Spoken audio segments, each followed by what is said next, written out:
Hello dear students, welcome to my channel judiciary with Rashmi. आज के video में हम भारतीय दंड संहिता 1860 के सेक्शन 125 के बारे में और उससे आगे के सेक्शंस के बारे में पढ़ेंगे। सेक्शन 124 का तक आप पढ़ना चाहते हैं तो आप हमारे और वीडियोस के माध्यम से बेयर एक्ट सेक्शन 1 से लेकर के सेक्शन 124 तक मैंने इस वीडियोस के पहले सारे वीडियोस में सारे सेक्शंस को बहुत ही डिटेल में कवर कराया हुआ है। तो आप चैनल के प्लेलिस्ट में जाकर के वो सारी वीडियोस देख सकते हैं और सारे सेक्शन से रिलेटेड अपनी बेसिक समझ डेवलप कर सकते हैं और अपना नोट्स तैयार कर सकते हैं। उम्मीद है आप बेयर एक्ट ओपन कर लिए होंगे, पेन पेपर आपके पास होगा। आप देख पा रहे हैं मैंने किस तरीके से हाईलाइट किया हुआ है, तो आप भी अपने बेयर एक्ट को ऐसे हाईलाइट करते हुए चलिए और जो इम्पोर्टेंट फैक्ट्स जो भी मैं बताती जाती हूँ उसको आप नोट्स बनाते चलिए। ये नोट्स डेफिनेटली आपके एग्ज़ाम्स के लिए बहुत बहुत बहुत ज़्यादा इम्पॉर्टेंट हैं। आप सब्जेक्टिव टाइप ऑफ एग्ज़ाम हो या फिर ऑब्जेक्टिव टाइप ऑफ एग्ज़ाम हो, जहाँ भी आपके क्वेश्चन पूछने का पैटर्न सब्जेक्टिव हो या फिर ऑब्जेक्टिव हो, दोनों के लिए आपके ये जो नोट्स आप मेरे वीडियोस के माध्यम से बनाते जा रहे हैं बहुत बहुत बहुत हेल्पफुल होने वाले हैं। क्योंकि जहाँ पे ऑब्जेक्टिव टाइप ऑफ एग्ज़ाम्स होते हैं ना, तो वो सेक्शन बेस्ड क्वेश्चन पूछते हैं, इंडेक्स बेस्ड क्वेश्चन पूछते हैं और डायरेक्ट सेक्शन से रिलेटेड जो भी टॉपिक है और जो भी मेन क्रूशियल वर्ड्स हैं वो डायरेक्ट पूछते हैं कि ये किस सेक्शन से है या ऐसा स्पष्टीकरण किस सेक्शन से रिलेटेड है, या फिर कोई क्रूशियल वर्ड्स दे दिया जैसे राज्यद्रोह हो गया तो राज्यद्रोह किस सेक्शन में है। तो ये सब सेक्शन और सेक्शन के इम्पोर्टेंट क्रूशियल वर्ड्स आप साथ में प्रीलिम्स के हिसाब से नोट्स बनाते हुए चलिए और जो भी उसके बारे में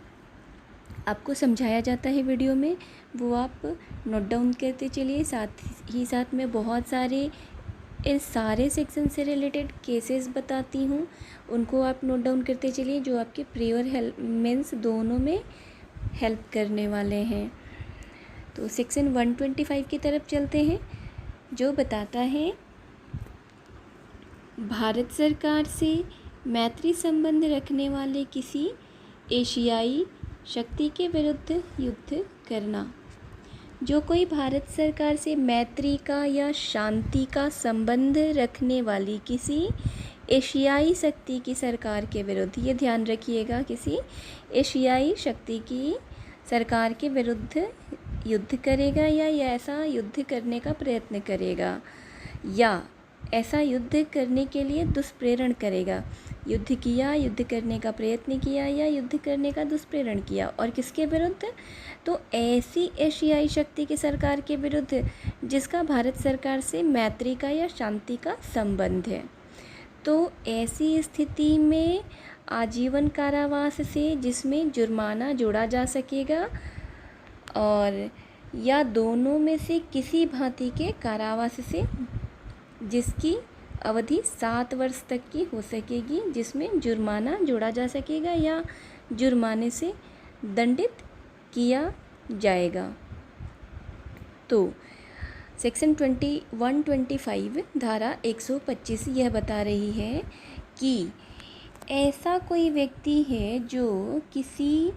एशियाई शक्ति की सरकार के विरुद्ध युद्ध कर रहा है या युद्ध करने का प्रयत्न या युद्ध करने के लिए दुष्प्रेरण करता है और ऐसी एशियाई शक्ति का भारत सरकार के साथ मैत्री का या शांति का संबंध होना चाहिए। तो उस व्यक्ति को आजीवन कारावास और जुर्माना सहित दंडित किया जाएगा, दोनों में से किसी भांति के कारावास से जिसकी अवधि 7 वर्ष तक की, अधिकतम 7 वर्ष तक की अवधि, और जुर्माना या दोनों से दंडित किया जाएगा या जुर्माने से, दोनों से नहीं है, या जुर्माने से दंडित किया जाएगा। 7 वर्ष तक की अवधि के लिए कारावास दिया जाएगा, जिसमें जुर्माना जोड़ा जा सकता है या जुर्माने से दंडित किया जाएगा, धारा 125 के तहत। धारा 126 क्या बताती है कि भारत सरकार के साथ शांति का संबंध रखने वाली शक्ति के राज्य क्षेत्र में, अभी क्या था, धारा 125 क्या था कि ऐसी एशियाई शक्ति जो भारत सरकार के साथ मैत्री या शांति का संबंध रख रही है, उस वैसी एशियाई शक्ति की सरकार के विरुद्ध, ठीक है। और धारा 126 में शब्द चेंज हो रहा है कि ऐसी शक्ति के राज्य क्षेत्र में लूटपाट करना। तो जो कोई भारत सरकार से मैत्री का या शांति का संबंध रखने वाली किसी शक्ति के राज्य क्षेत्र में लूटपाट करेगा या लूटपाट करने की तैयारी करेगा, वह दोनों में से किसी भांति के कारावास से, जिसकी अवधि 7 वर्ष तक की हो सकेगी, दंडित किया जाएगा। वह जुर्माने से और ऐसी लूटपाट करने के लिए उपयोग में लाई गई या उपयोग में लाई जाने के लिए आशयित या ऐसी लूटपाट द्वारा अर्जित संपत्ति के समापहरण से भी दंडनीय होगा। तो भारत सरकार के साथ शांति का संबंध रखने वाली शक्ति के राज्य क्षेत्र में लूटपाट करना या लूटपाट की तैयारी करना, अगर इस प्रकार का कोई व्यक्ति करता है तो उसे 7 वर्ष तक का कारावास और जुर्माना से दंडित किया जाएगा और ऐसी लूटी हुई संपत्ति को समापहरण से भी दंडनीय होगा। और ऐसी संपत्ति जो है वो केंद्रीय सरकार के पक्ष में होगी। धारा 127,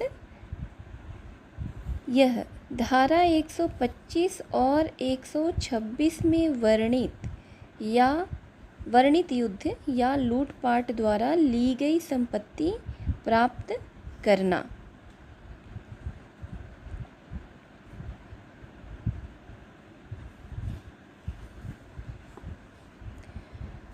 जो कोई किसी संपत्ति को यह जानते हुए प्राप्त करेगा कि वह धारा 125 और 126 में वर्णित अपराधों में से किसी के किए जाने में ली गई है, वह दोनों में से किसी भांति के कारावास से, जिसकी अवधि 7 वर्ष तक की हो सकेगी, दंडित किया जाएगा और वह जुर्माने से और इस प्रकार प्राप्त की गई संपत्ति के समापहरण से भी दंडनीय होगा। धारा 128 बताती है, लोक सेवक का स्वेच्छा या राज कैदी या युद्ध कैदी को निकल भागने देना। जो कोई लोक सेवक होते हुए और किसी राज कैदी या युद्ध कैदी की अभिरक्षा में रखते हुए स्वेच्छया ऐसे कैदी को किसी ऐसे स्थान से जिसमें ऐसा कैदी परिरुद्ध है निकल भागने देगा, वह आजीवन कारावास से या दोनों में से किसी भांति के कारावास से, जिसकी अवधि 10 वर्ष तक की हो सकेगी, दंडित किया जाएगा और जुर्माने से भी दंडनीय होगा।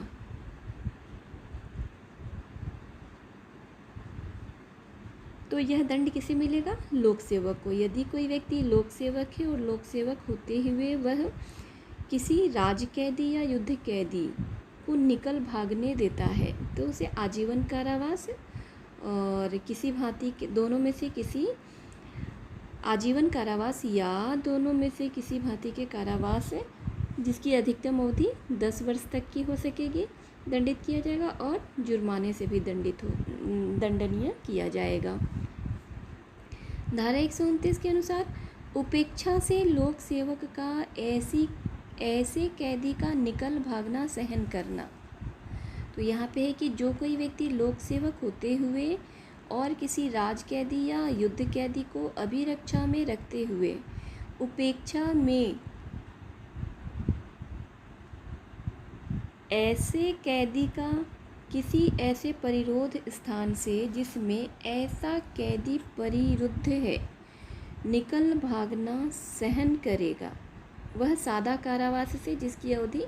3 वर्ष तक की हो सकेगी दंडित किया जाएगा और जुर्माने से भी दंडनीय होगा। जहाँ पे दंड की बात आप पढ़ेंगे ना तो और या पे ध्यान देंगे कि जुर्माने के साथ और लिखा हुआ है या लिखा हुआ है। धारा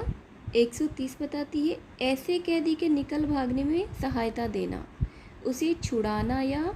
संशय देना। जो कोई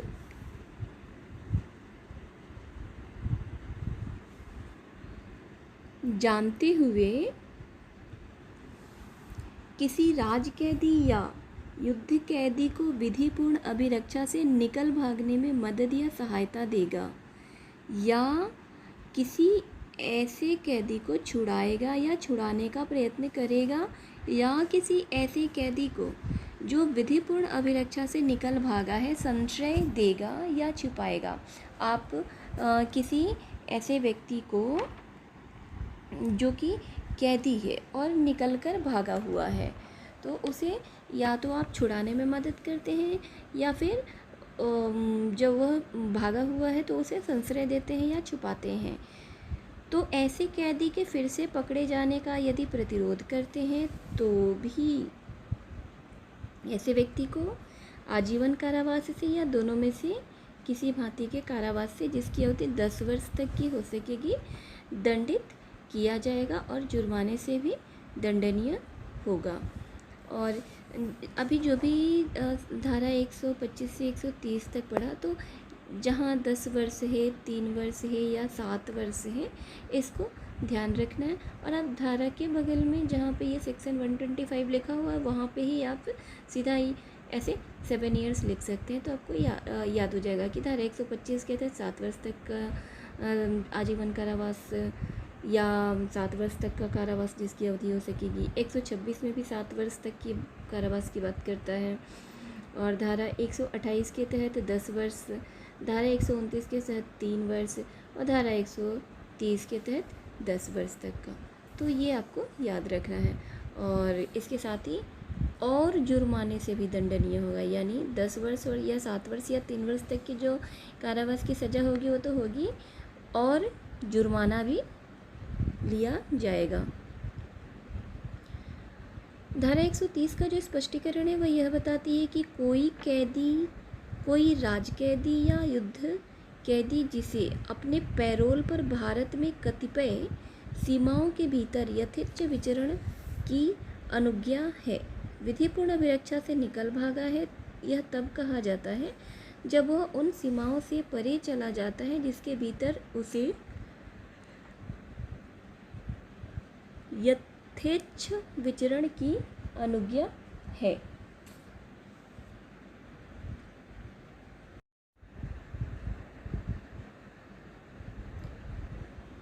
इस प्रकार आज के वीडियो में हमने अध्याय 6 में जितनी भी धाराएं दी हुई हैं 130 तक उसे हमने समझ लिया है और अगले वीडियो में हम अध्याय 7 के बारे में पढ़ेंगे। वीडियो पूरा देखने के लिए, यहाँ तक देखने के लिए धन्यवाद। साथ ही साथ आप इसे लाइक, शेयर एंड सब्सक्राइब भी करते रहिए जिससे मैं और अच्छे कंटेंट डिलीवर कर पाने में अपने आप को मोटिवेट कर पाऊँगी और आपको भी इसका फ़ायदा मिलता रहेगा। Thank you.